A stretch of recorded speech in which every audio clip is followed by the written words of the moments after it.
بسم اللہ الرحمن الرحیم۔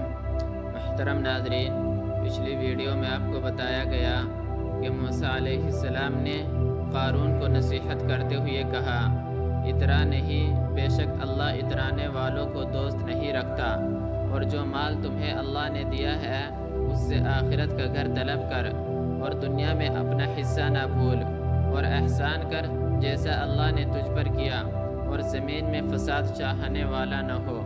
محترم ناظرین، اب موسیٰ علیہ السلام نے تو اس کی خیر خواہی چاہی، لیکن وہ بدبخت تھا، اپنے نصیبوں کو بدبختی کے دامن میں دھکیل رہا تھا۔ وہ موسیٰ علیہ السلام کو دلی صدمہ پہنچانے اور لوگوں میں آپ علیہ السلام کے مقام کو برا پیش کرنے کے لیے سوچنے لگا۔ اس نے ایک عورت کو مال و متاع کا لالچ دیا اور اسے کہا کہ کل میں موسیٰ علیہ السلام کو بھرے دربار میں بلاؤں گا، تو نے موسیٰ علیہ السلام کے خلاف بدکاری کی گواہی دینی ہے۔ وہ عورت مال و متاع کی لالچ میں ایسا کرنے پر راضی ہو گئی۔ محترم ناظرین، اگلے دن کی صبح کا سورج طلوع ہو رہا تھا۔ ادھر قارون بڑے برے منصوبے کو پائے تکمیل تک پہنچانے اور موسیٰ علیہ السلام کو بدنام زمانہ کرنے کے انجام کی سوچ کر دل ہی دل میں خوش ہو رہا تھا۔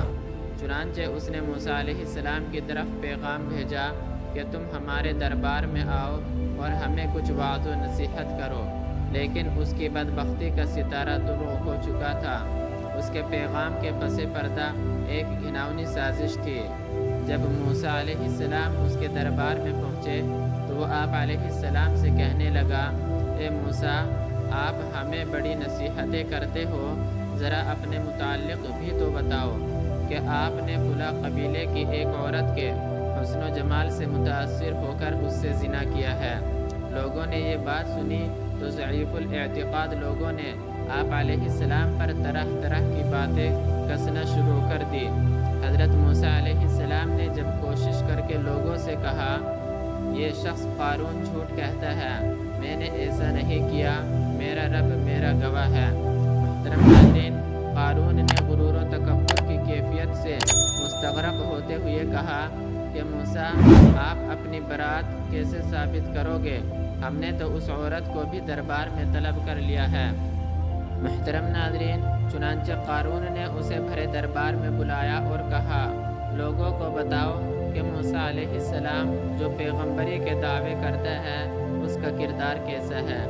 عورت پر قدرت خداوندی نے موسیٰ علیہ السلام کا ایسا رعب و دبدبہ پڑا کہ وہ سہم گئی اور کانپتے کانپتے بولنے لگی، اے اللہ عز و جل کے سچے پیغمبر موسیٰ، قارون ظالم اور سرکش ہے، اس نے مجھے آپ پر بدکاری کا الزام لگانے کے لیے بہت سا مال و متاع دیا اور آپ پر بہتان لگانے پر آمادہ کیا ہے۔